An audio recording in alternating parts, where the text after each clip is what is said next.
इससे ज्यादा कोई नहीं पहचानता उसका अगला कदम क्या होगा। I understand. Then remember what I taught you, Khalid. India की सुरक्षा खतरे में। हेलो दोस्तों, मैं नितिन आपका स्वागत करता हूं बॉलीग्राड स्टूडियोज में। भारत की प्रधानमंत्री श्रीमती इंदिरा गांधी की हत्या के बाद आंतरिक सुरक्षा पर एक बड़ा प्रश्न चिन्ह लग गया था। अचानक उनकी मौत ने भारत को एक खतरनाक झटका दिया था जिसके लिए भारत बिल्कुल भी तैयार नहीं था। इस कठिन परिस्थिति में शत्रु देश भारत पर घात लगाकर बैठे थे एक नया हमला करने के लिए।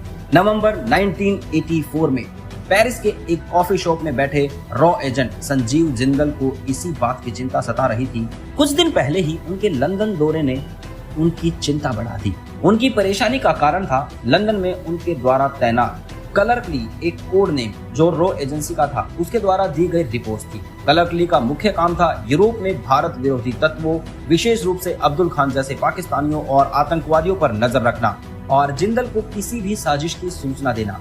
इस बार जिंदल के पास आए रिपोर्ट्स के मुताबिक 1984 के मध्य से अब्दुल खान आईएसआई के उच्चाधिकारी, कुछ आतंकी संगठनों और कुछ स्थानीय भारतीय नेताओं के साथ बैठक कर रहा था और ये जो बैठकें लंदन में हो रही थी वही चिंता का कारण था और इस बात की पूरी गारंटी थी कि वो भारत पर आतंकी हमला करने की योजना बना रहे थे।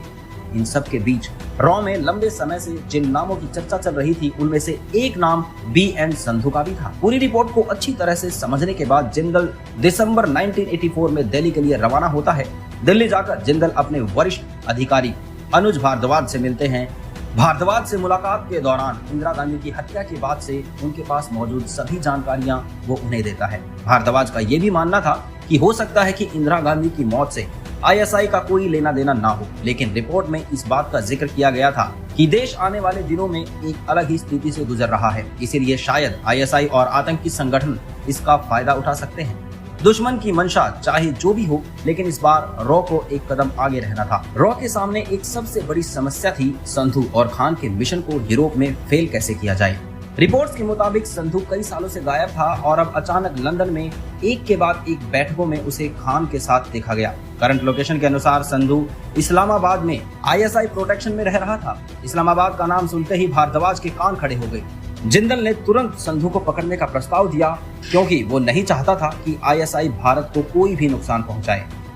आगे की कहानी क्या होगी ये मैं आपको नेक्स्ट वीडियो में बताऊंगा और कुछ इसी तरह की कहानी वॉर 2 की होने वाली है, तो बने रहिए हमारे साथ। धन्यवाद।